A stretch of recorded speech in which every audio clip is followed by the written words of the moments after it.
எல்லோருக்கும் வணக்கம். மீண்டும் உங்களை ஹரிஹரனோட லெக்சருக்கு அழைக்கிறேன். Understanding pharmaceutical science with doctor Hariharan.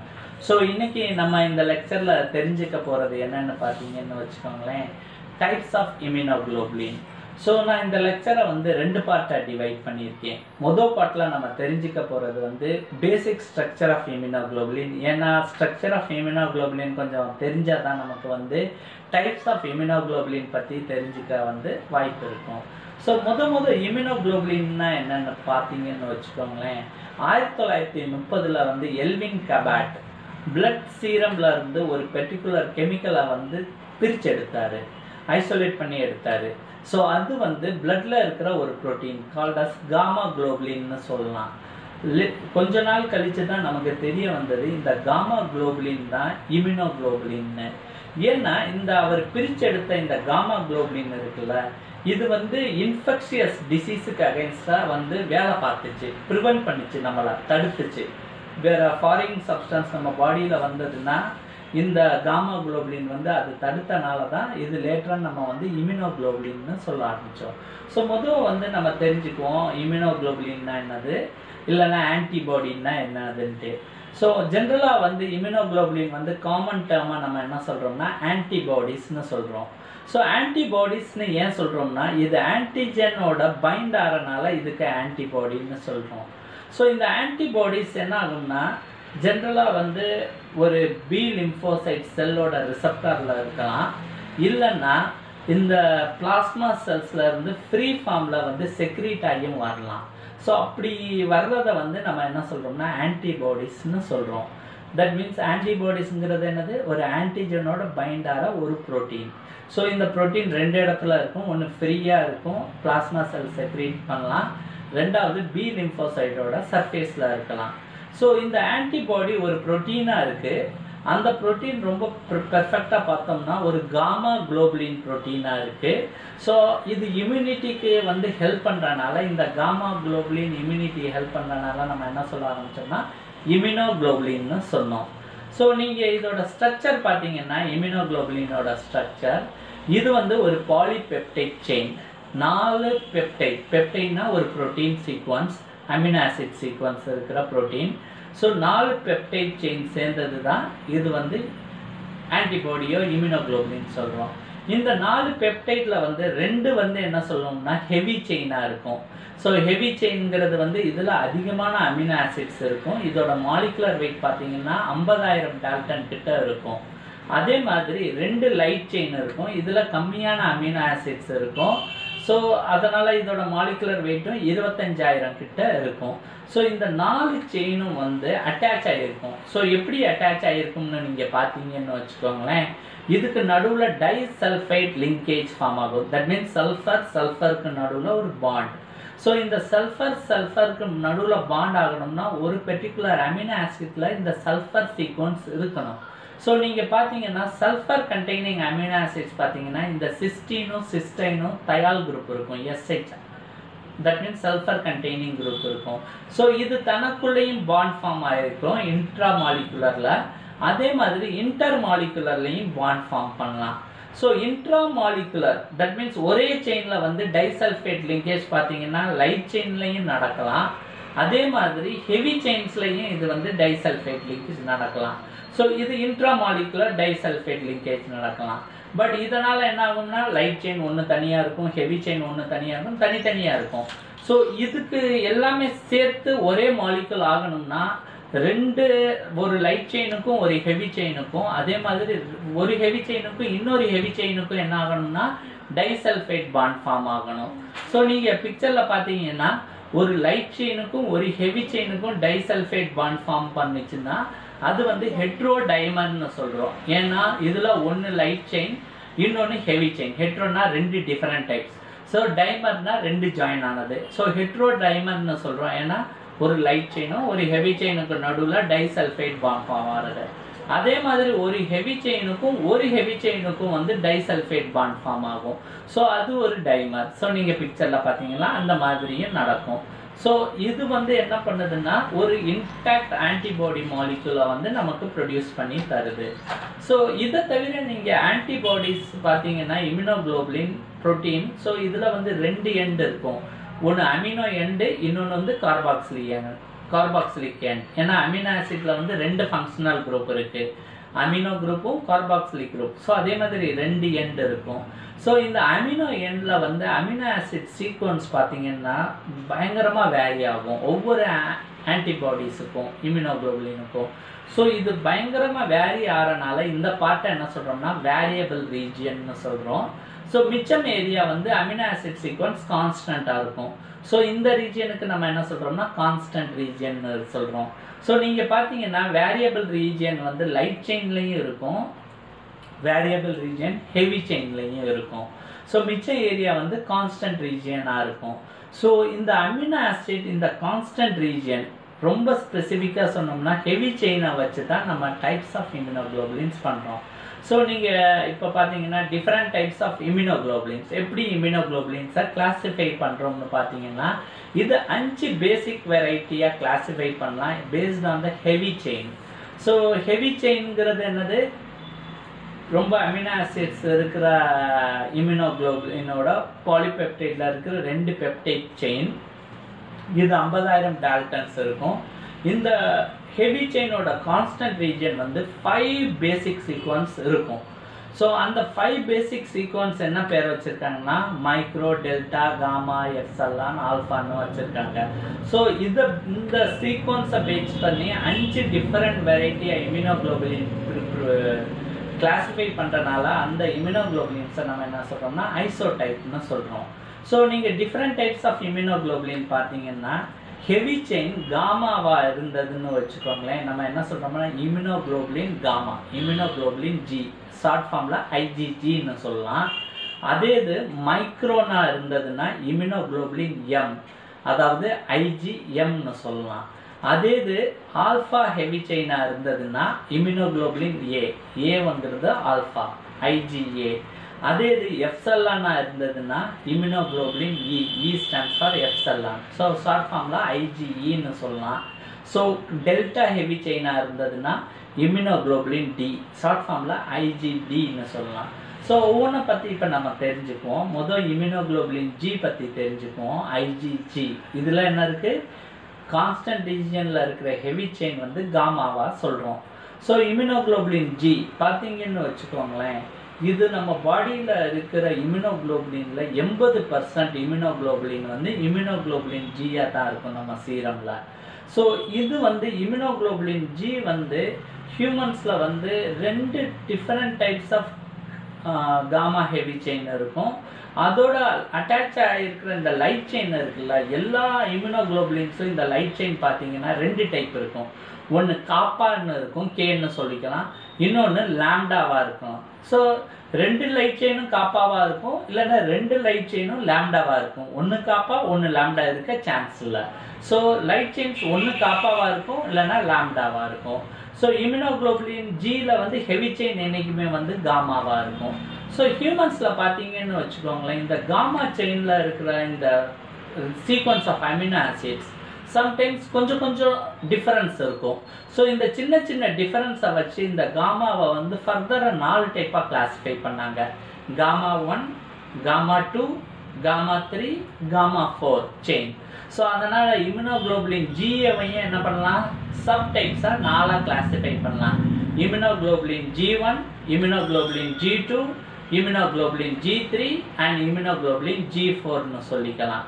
So இது ஜென்ரலாக வந்து மோனோமராக இருக்கும், தனியாக இருக்கும், right. So immunoglobulin G monomer structure நான் காமிச்சிருக்கேன் எப்படி இருக்குன்ட்டு.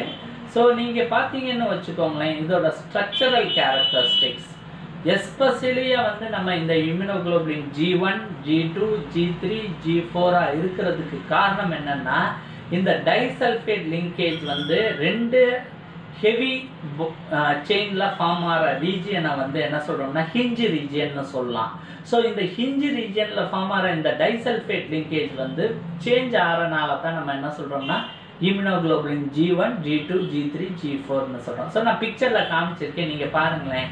immunoglobulin G1, G2, G3, G4 அந்த ஹிஞ்ச் ரீஜன்ல இருக்கிற அந்த கருப்பா இருக்கிற டைசல்ஃபைட் பாண்ட் பாத்தீங்கன்னா இதுல 2 இருக்கும். G2 லயும் G4 லயும் 4 இருக்கும், பட் லொகேஷன் மாறி இருக்கும். பட் G3 ல ரொம்ப டைசல்ஃபைட் லிங்கேஜ் அந்த ஹிஞ்ச் ரீஜன்ல நீங்க பார்க்கலாம்.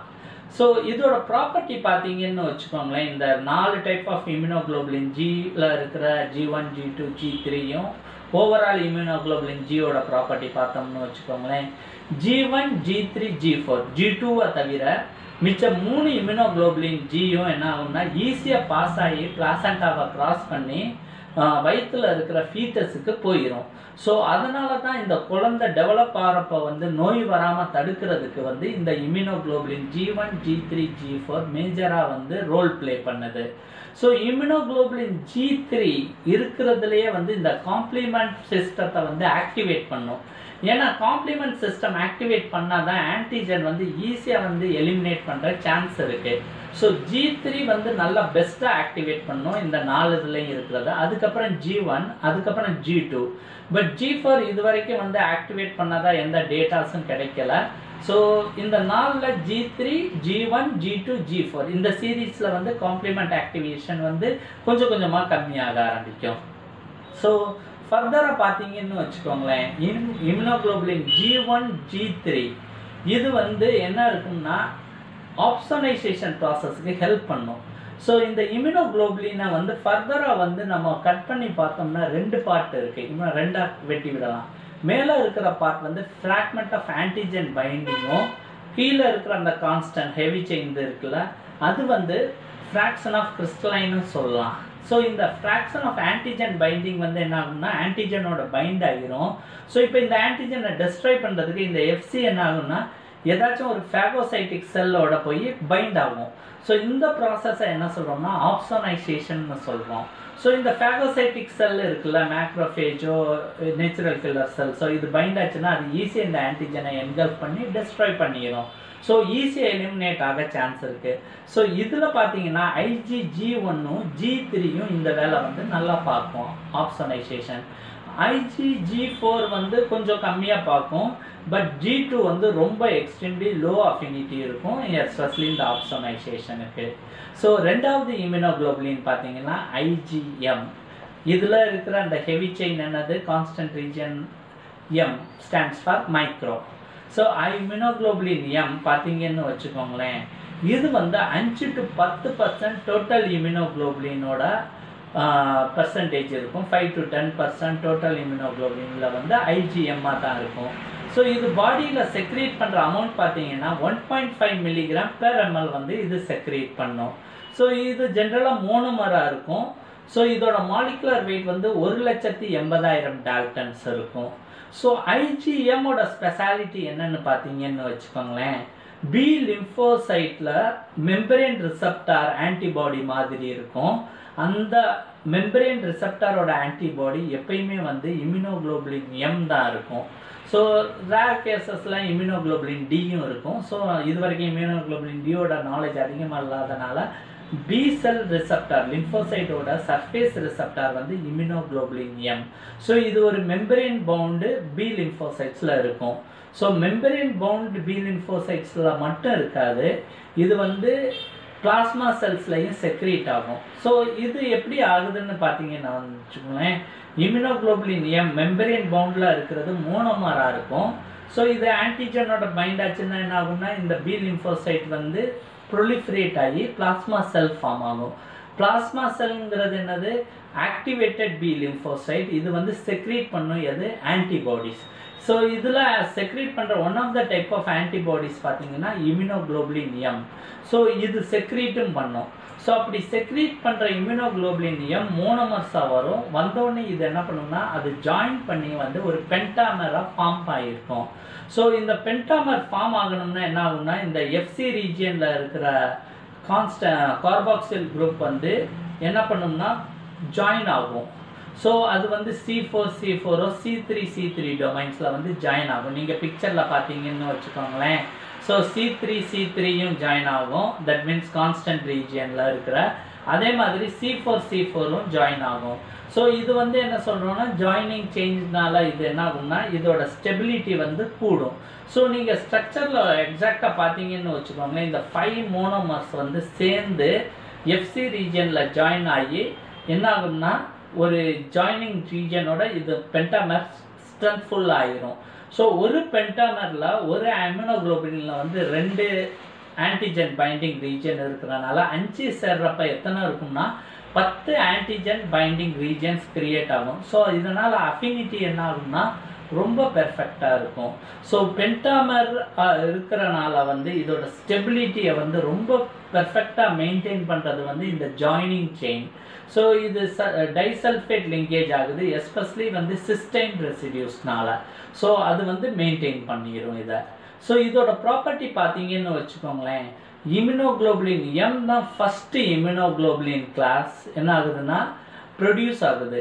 இதோட ஃபஸ்ட் டைம் ஒரு ஆன்டிஜன் பாடிக்குள்ளே வந்ததுன்னு வச்சுக்கோங்களேன், மொதல் ஒரு இம்யூனோகுளோபுலின் அதோட இன்ட்ராக்ட் ஆகி கிரியேட் ஆகுதுன்னா இம்யூனோகுளோபுலின் எம். ஏன்னா நான் ஏற்கனவே சொல்லியிருக்கேன், பி லிம்போசைட் சர்ஃபேஸ் ரிசப்டர் என்னது இம்யூனோகுளோபுலின் எம். ஸோ அதுதான் ஒரு ஆன்டிஜனோட இன்ட்ராக்ட் ஆக சான்ஸ் இருக்குது. ஸோ அதனால தான் இதுதான் ஃபஸ்ட்டு இம்யூனோகுளோபுலின் கிளாஸ் வந்து என்ன ஆகுது இன்ட்ராக்ட் ஆகி சிந்ததைஸும் ஆகுது.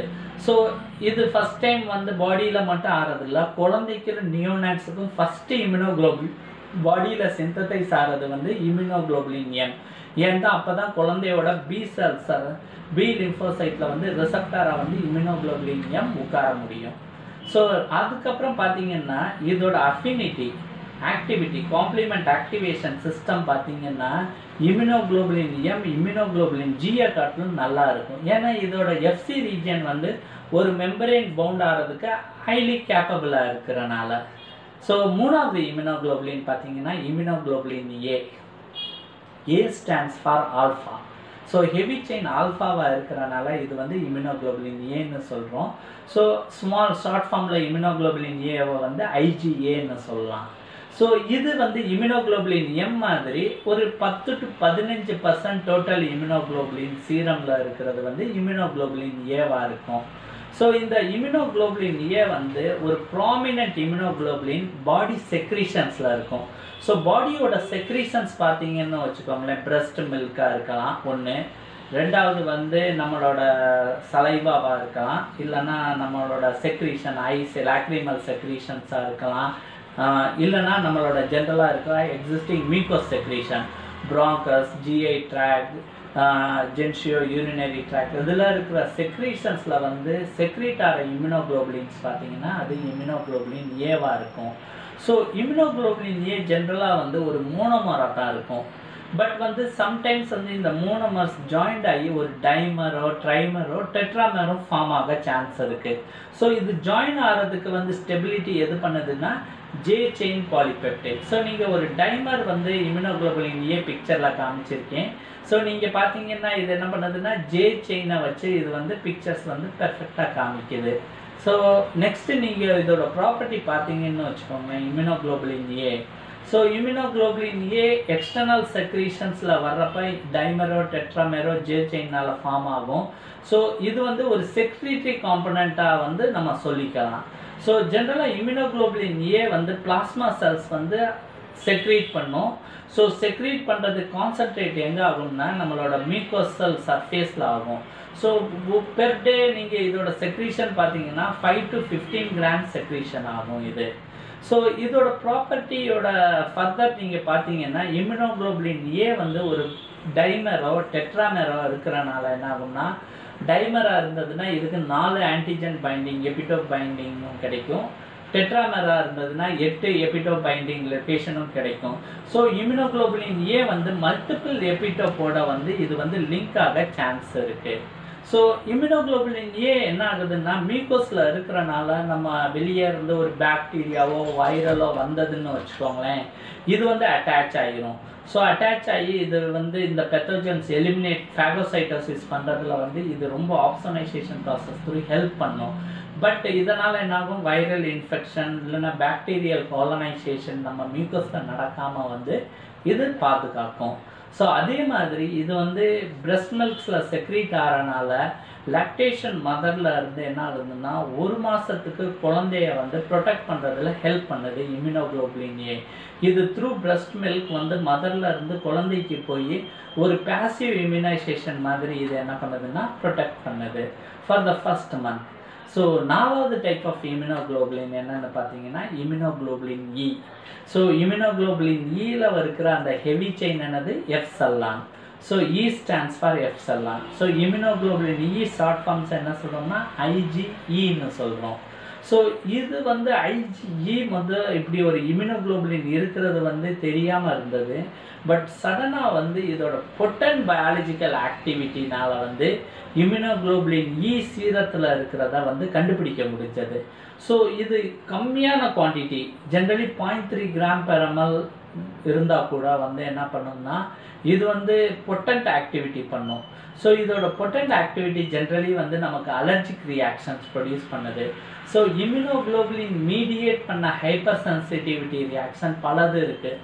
ஸோ நமக்கு சம்டைம்ஸ் வந்து ஆஸ்மா அட்டாக் ஆகுது, மூச்சு திணறல் ஏற்படுது. அது எதுக்குன்னா சம்டைம்ஸ் நம்ம அலர்ஜிக் ஆகிருப்போம் சில ஆன்டிஜன் கோலன் மாதிரி. ஸோ அந்த மாதிரி ப்ராங்கோ கன்ஸ்ட்ரிக்ஷன் வந்து டெவலப் ஆகிறதுக்கு ஆஸ்மா மாதிரி சிம்டம்ஸ் டெவலப் ஆகிறதுக்கு காரணம் வந்து IgE mediated hyper sensitivity reaction. So இதை தவிர வேறு சிம்டம்ஸ் பார்த்தீங்கன்னா ஹே ஃபீவர் நடக்கலாம். சம்டைம்ஸ் ரொம்ப டேஞ்சரஸாக போய் அனஃபைலாக்டிக் ஷாக்கும் ஆக சான்ஸ் இருக்குது. ஸோ இம்யூனோகுளோபுலின் இ ஜென்ரலாக வந்து ஒரு மோனோமெரிக் ஃபார்மாக இருக்கும், நீங்கள் பிக்சரில் பார்க்கலாம். ஸோ கடைசி இம்யூனோகுளோபுலின் நீங்கள் பார்த்தீங்கன்னா இம்யூனோகுளோபுலின் டி. ஸோ இதில் இருக்கிற இந்த ஹெவி செயின் வந்து டெல்டான்னு சொல்கிறனால வந்து இது வந்து இம்யூனோகுளோபுலின் டி IgDன்னு சொல்லலாம். ஸோ ஆக்சுவலாக வந்து இந்த இம்யூனோகுளோபுலின் டி ரொம்ப நாள் ஆச்சு கண்டுபிடிக்கிறதுக்கு. ஸோ எப்படி இது ஃபஸ்ட் டைம் தெரிஞ்சதுன்னு பார்த்தீங்கன்னா வச்சுக்கோங்களேன், சில பேஷண்ட்ஸ் வந்து மல்டிபிள் மைலோமா வந்து டெவலப் ஆச்சு. ஸோ இந்த மல்டிபிள் மைலோமா ப்ரோட்டீனை வந்து என்ன பண்ணாங்கன்னா டயக்னைஸ் பண்ணுறதுக்கு வந்து ஒரு anti-isotype antiseraவோட இன்ட்ராக்ட் பண்ண வச்சாங்க. ஸோ ஜென்ரலாக வந்து antisera வந்து நம்ம அப்போ யூஸ் பண்ணது வந்து immunoglobulin A, M and G இந்த 3 யூஸ் பண்ணி பார்த்தாங்க, ரிசல்ட்ஸ் வரல. அதுக்கப்புறம் தான் கண்டுபிடிச்சாங்க இன்னொரு இம்யூனோகுளோபுலின் இருக்குது, அதுதான் IgD. So IgD serum concentration ரொம்ப கம்மி, 30 மைக்ரோகிராம் பெர் ml இருக்கும். டோட்டல் இம்யூனோகுளோபுலினோட பர்சன்டேஜ் பார்த்தோம்னா வெறும் 0.2% தான் இருக்குது. ஸோ நான் ஏற்கனவே சொல்லியிருக்கேன். ஸோ பி லிம்போசைட்டோட சர்ஃபேஸில் பைண்டாகிற ஒரு இம்யூனோகுளோபுலின் வந்து என்னது இம்யூனோகுளோபுலின் M. பட் இம்யூனோகுளோபுலின் டியும் வந்து இந்த மெம்பரேனோட பைண்ட் ஆகி வந்து இது வந்து பி லிம்போசைட்டோட ஃபிசியாலஜிக்கல் ரோலில் வந்து ஒர்க் பண்ணுதுன்னு தெரியுது. பட் இதோட எக்ஸாக்ட் ரோல் எப்படிங்கிறத வந்து இன்வெஸ்டிகேட் பண்ணிக்கிட்டு இருக்காங்க, இதோட மெம்பரேன் பவுண்டோட ரோல். ஸோ அதே மாதிரி இதோட பயாலஜிக்கல் ஃபங்க்ஷன் எஃபெக்டர் எலிமினேஷன் ஃபங்க்ஷனும் இது வரைக்கும் கண்டுபிடிக்கலை இம்யூனோகுளோபுலின் டி. பட் ஜென்ரலாக இம்யூனோகுளோபுலின் டியும் இம்யூனோகுளோபுலின் ஏ மாதிரி ஒரு மோனோமராக தான் இருக்குது. ஸோ இதுதான் வந்து different types of immunoglobulins. So இம்யூனோகுளோபுலின்ஸோட டைப் வந்து ரொம்ப முக்கியம். ஸோ என்னோட ரொம்ப நன்றி என்னோட இந்த லெக்சர் டைப்ஸ் ஆஃப் இம்யூனோகுளோபுலின்ஸ் கேட்டதுக்கு. ஸோ என்னோட ஃபியூச்சர் லெக்சர்ஸில் வந்து இந்த இம்யூனோகுளோபுலின் ப்ரிப்பரேஷன்ஸை பற்றி தெரிஞ்சுக்கலாம். ஸோ நன்றி, வணக்கம்.